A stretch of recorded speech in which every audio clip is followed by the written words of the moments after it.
내가 스펙이 없다 하는데 취업에 성공할 수 있는 방법? 그거는 없습니다. 안녕하세요. 당신만 모르는 면접관의 채점표 저자 김나진입니다. 자, 이제 막 취업 전선에 뛰어든 여러분, 모든 것이 불확실하고 어렵고 막막하고 그런 기분을 느끼실 겁니다. 그래서 제가 오늘은 여러분에게 가장 도움이 되는 몇 가지 포인트들을 짚어드리려고 합니다. 일단 단호하게 말씀드리자면 내가 스펙이 없다 하는데 취업에 성공할 수 있는 방법? 그거는 없습니다. 만약에 그런 방법이 있다면 여러분이 제게 알려주세요. 그런 방법이 있다면 취업 때문에 어려워하는 분은 한 분도 안 계시겠죠. 다만 그것들을 보완하는 방법은 분명히 있습니다. 나의 부족한 스펙, 내가 해외 경험이 없어서, 내가 관련 경험이 없어서, 내가 인턴십을 하지 못해서, 혹은 내가 학점이 안 좋아서 이런 스펙들은 여러 가지 경로로 여러분이 보완을 하실 수가 있습니다. 바로 그것은 직무 관련 경력 혹은 아주 유사한 경험들, 그리고 내가 겪어왔던 모든 사소한 경험들이 되겠죠. 제가 채용 담당자 시절을 돌이켜 보면요, 일단 채용 담당자들은 스펙으로 필터링을 합니다. 그래서 스펙이 부족한 사람들은 어쩔 수 없이 그 숫자에 의해서 탈락을 하고 마는 것이죠.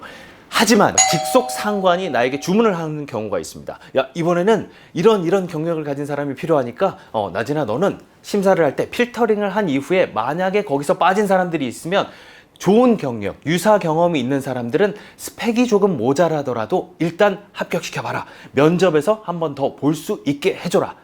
이런 경우가 있고요. 아예 회사의 방침으로 정해져 있는 경우가 있습니다. 유사 경험은 우대한다.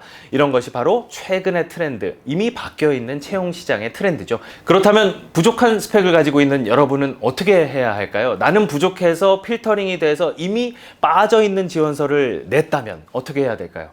경력란 혹은 빛나는 나만의 스토리를 자기소개서에 잘 녹여내서 채용 담당자가 그것을 들여보게끔 만들어야 되겠죠.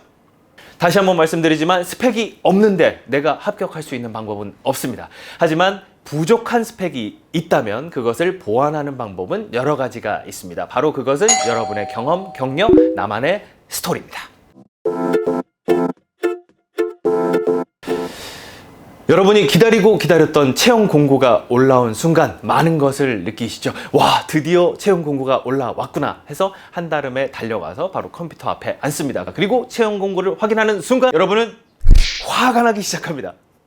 여기도 경력 우대, 저기도 경력 우대, 그곳에도 경력 우대라는 단어가 계속해서 있기 때문이죠. 그러면 이런 물음에 도달하게 됩니다. 여러분은 아니, 그래서 경력을 도대체 어디서 쌓으란 말이냐고요. 처음 취업에 도전하는 여러분은 힘들고 막막하고 이번에 또 하나의 기회가 날아가는구나 라고 생각이 들 수밖에 없겠죠.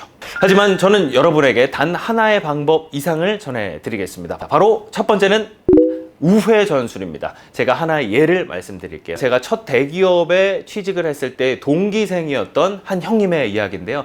그 형님은 법무팀에서 아르바이트를 한 경력이 있었습니다. 그 경력은 굉장히 사소한 일이었어요. 법무팀에 가면 온갖 서류가 넘쳐납니다. 바로 그 서류를 정리하던 아르바이트였습니다.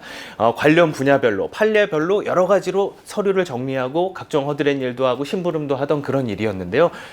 오랫동안 그 아르바이트를 하면서 건너서 듣게 된 것으로 그런 풍월로 여러 가지 경력을 쌓을 수 있었습니다. 그 형님은 경영학과를 나왔는데요. 하지만 그런 경력이 조금씩 더해지면서 총무 법무팀에 저와 함께 그 대기업에 동기로 입사할 수가 있었습니다.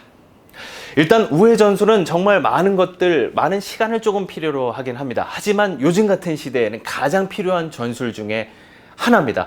왜냐하면 직접적으로 가는 길이 워낙 힘든 세상이 됐기 때문이죠. 우회 전술을 잘 활용해야 하고요. 말도 안 된다고 생각하는 경력들, 사소한 경력들, 여러 가지 아르바이트 경력들. 하지만 내가 원하는 직종으로 연결 지을 수 있습니다. 여러분은 지금부터 이것들을 하나하나 찾으셔야 합니다. 자기소개서를 쓰려고 컴퓨터 앞에 앉았는데 그 어떤 것에도 대답할 수 없는 순간이 있습니다. 이제 막 취업 전선에 뛰어든 여러분 아마 그러실 겁니다. 그 이유, 그 하나의 이유, 명확한 이유가 있습니다. 그것은 바로 내가 나를 모르기 때문입니다. 내가 나를 모르기 때문에 일단 지원서에 있는 그 질문들에 끌려다닐 수밖에 없습니다. 그렇다면 이런 방법을 하나 써보시는 겁니다. 영화 시나리오를 만들어 보는 것이죠. 일단 자기소개서 질문에 나오는 모든 질문은 잊어버리십시오. 다 던져버리고 일단 소설도 좋고 여러 가지 형식으로 내가 주인공인 영화 한 편을 쓰기 시작합니다. 그 안에는 뭐가 있습니까? 내가 태어나서 성장 어떻게 했는지, 성장 과정이 있죠. 그리고 나의 배경이 있죠. 내가 어떤 환경에서 자랐는지. 그리고 살다 보면 겪게 되는 여러 가지의 사건들을 만나게 됩니다. 어려운 사건도 있고 쉬운 사건도 있고 그 안에서 넘어지죠. 그리고 그것을 어떻게 이겨냈는지, 그러면서 나는 어떤 면에서 성장을 했는지를 기록할 수 있게 됩니다. 결국 이것은 자기소개서를 쓰는 절대적인 단 하나의 기준과도 연관 지을 수 있습니다. 자기소개서를 쓰는 단 하나의 기준, 과연 무엇일까요? 바로 그것은 내가 가장 질문받고 싶은 것들이라는 기준으로 자기소개서를 쓰셔야 합니다. 채용 담당자의 상황을 말씀드리면 일을 가장 많이 하는 연차의 사원입니다. 너무 바쁩니다. 그렇기 때문에 거의 면접에 초점을 두고 여러분 자기소개서를 작성을 해야 하는데요. 이 질문을 받으면 내가 2박 3일 동안 밤을 새우고 이야기해도 끊임없이 이야기할 수 있다.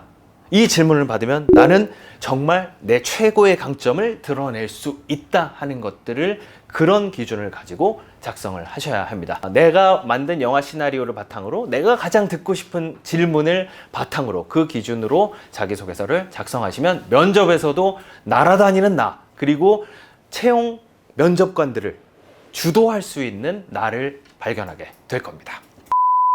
가장 최근 채용 심사를 하면서 가장 놀랐던 점은 제가 17년 전 채용 담당자를 할 때와 지금과 크게 달라진 것이 없었던 지원자들의 모습이었습니다.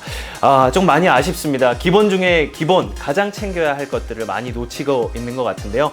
바로 이 당신만 모르는 면접관의 채점표에서 취업준비생들에게 가장 필요한 요소가 무엇인지 확인하실 수 있을 겁니다. 이것들을 통해서 차곡차곡 내공을 쌓으시며 걸어가신다면 취업이라는 어려운 관문 여러분은 통과하실 수 있을 겁니다.